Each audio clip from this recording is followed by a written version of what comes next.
Good morning, everybody. It is me, Anna. It is October 9th, 2012.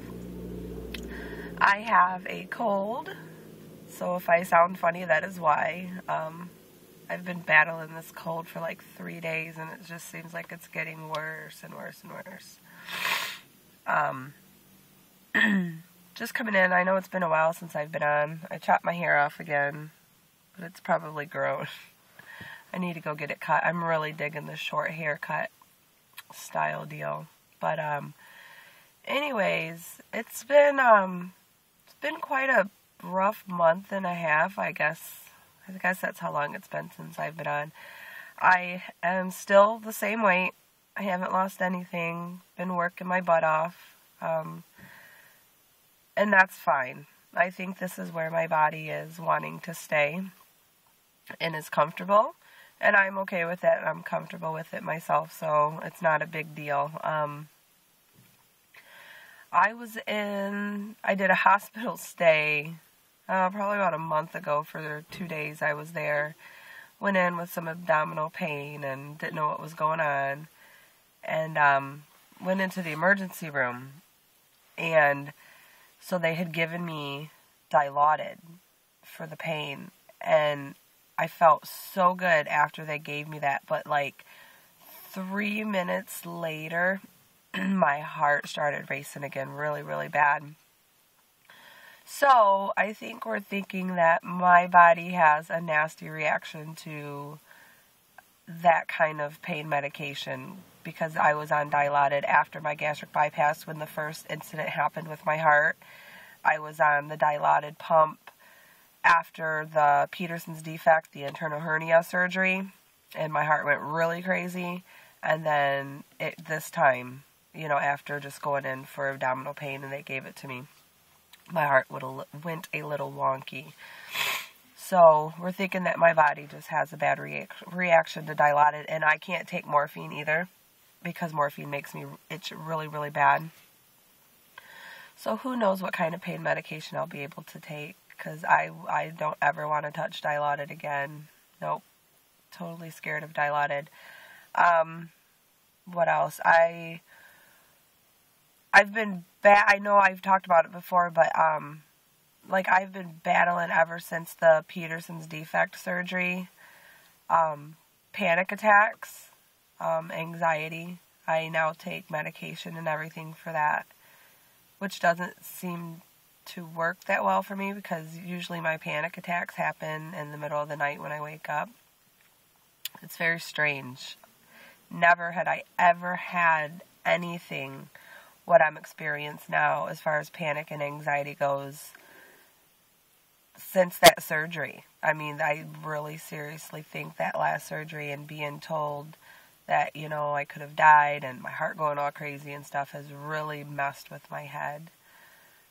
I still see my therapist. I'm going to see a psychiatrist lady to help me with medications because the panic attacks, I believe, are getting worse. They are sadly starting to take over my life and my body. My body just doesn't feel like my body anymore. It's strange, I've been going into some really nasty funks and, not being able to deal with some stuff at home and, the kids and everything has just been driving me absolutely crazy. So I was in the hospital the other night. When was it? Let me go back. Wednesday of last week, I had some bouts of being very dizzy. It went away, and then Sunday, I was sitting at the table for lunch, and I started, my hand started to shake, and I felt very trembly inside, and I'm like, is this a panic attack? Am I feeling anxiety? I didn't know what was going on, so I just kind of was like, maybe it was the cold medicine that I took. Maybe it had some kind of stimulant in it or something. So it went away. Sunday night, I'm laying in bed, and I remember it was 11 o'clock because the news came on. Out of nowhere, I just started shaking really bad, just shaking. My legs started shaking. I felt very trembly. I didn't know what was going on. It's not the feeling that I had had from panic attacks that I get when I wake up in the middle of the night. So I jumped out of bed and I looked, I woke up my husband. I'm like, you need to take me for a ride, something. I don't know what's going on. You need fresh air. And all of a sudden my legs just started dripping with sweat, just rolling, just sweat, just rolling off my legs. And I started to feel really hot. And I said, you know what, just go to bed. I'm driving myself to the hospital, which is only like around the block. So it's really not that far. I would have never drove far if I knew that I couldn't. So I drove myself to the hospital because it was just, and I could feel like my heart like going, but not as bad as what I had felt before. It was like heart palpitations, nothing really serious. So I got there and they did EKGs and did all this stuff, got me in, took my blood, hooked me up to some fluid and stuff like that. Came back with my blood test saying that my D-dimer should be under, it was a blood test, a D-dimer blood test, came back high. Didn't know how high it was at the time. So they said that could be a sign of a PE, which is a pulmonary embolism. Now, mind you, if you go back to my videos, I've been through this before.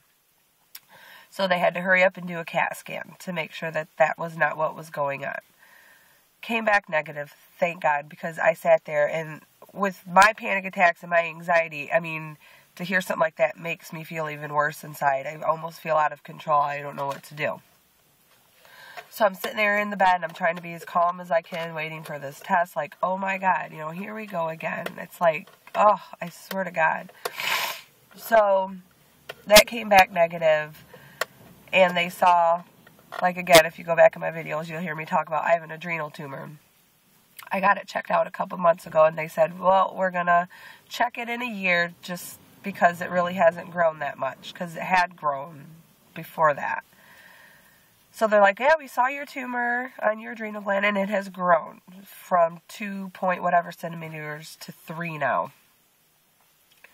That could be sending off some hormones through my body. And that could be why the D-dimer test was high. Anything under 500 is normal. Anything over 500 is abnormal, and mine was a 1400. So they're very concerned about what's going on with my adrenal gland. They've always said that it's benign, but it is growing, obviously. So now I have to go see another endocrinologist and get a second opinion on this stupid tumor on my adrenal gland. So yes, I have a lot of crap going on. I'm actually waiting to go into school right now, which I'm not sure how much longer I'm going to be able to stay here. I've really been contemplating on taking off the rest of the semester, next semester, and trying to get stuff together because I just feel like I have so much going on with the panic attacks, the anxiety, all this medical crap that just seems to just be, coming back. Oh, and I was in the hospital. When I stayed in the hospital not too long ago, a month ago for 2 days, it ended up being that I was severely, I guess, impacted. My bowels were impacted, so they kept me there so I wouldn't become dehydrated. So they kept me there for a couple of days to hook me up with fluids and to clean out my system. So I was actually full of shit that day. Sorry. But that passed and that was okay. Nothing bad. But yeah, like I said, I feel like I've got so much going on. I'm working 40 hours a week. I'm coming to school full time. I've got 2 kids. One of my, my daughter, she's got her own issues of stuff that she's going through, that she's been going through. My daughter has ADHD. She's been diagnosed with ADHD, anxiety, and executive functioning learning disorder. So, I'm having to deal with all of her stuff and appointments and stuff that she's going through because we're trying to get to the root of some of her stuff. And then my stuff and, excuse me. I just have a lot going on lately. And I know this video is not a whole lot about my weight loss journey, but some of it is. The adrenal gland they found right after my gastric bypass surgery on a CT scan when they thought I had the first pulmonary embolism. But I'm still stuck I fluctuate between 175 and 180. Like I said, I'm fine with that. My clothes ain't fitting any different. They're fine. I'm still committed to spin class, doing spinning, not doing much of the gym, eating pretty much the same. I'm not eating bad. That's about it with me. So there's a lot going on. A lot. So hopefully I can get through all of this soon and figure everything out that's going on and get back to myself. I mean, I don't really feel so much depressed or anything like that. It's just anxiety has just been out, just not knowing what's going on with my body. And I am one who will panic about all kinds of just, if I feel like my heart's racing, I'll start to panic, and that makes it worse. And, I may take an Ativan, and that may not work. And if I take 2 Ativans, then I'm out, and I'm sleeping, and I got 2 kids, and I have to go on with life. I can't pop 2 Ativan and just be out of it for the day. So hopefully I can get everything together and get back to feeling like myself, because lately I just my body doesn't feel like my body. So hopefully we can figure this all out, get to the endocrinologist soon, and see what's going on with that stupid little tumor growing on my adrenal gland, and maybe we may have to have another surgery to get that out. I really don't want to go through another surgery. Last year and a half I've had 3 abdominal surgeries. I really don't feel like having another surgery anytime soon. I'm over surgeries, over it. So hopefully it doesn't have to come to that, but I have a big feeling that that's probably what's going to happen. And I guess if that's what has to be done to take care of it and get healthy, then I guess that's what I'll have to do. But I'm really hoping that I don't have to. So I'm going to get off of here. I have to get into school, which I'm hoping that I can just get through this semester. I'm really not sure if I'm going to be able to. I may have to withdraw from my classes. You're probably going to hear the train coming. I'm parked right in front of the Lynn train station here in Massachusetts. But okay, you guys, I hope everybody else is doing great. Have a good day, and hopefully next time I come back and I have better news. So we'll talk to you guys soon. Bye.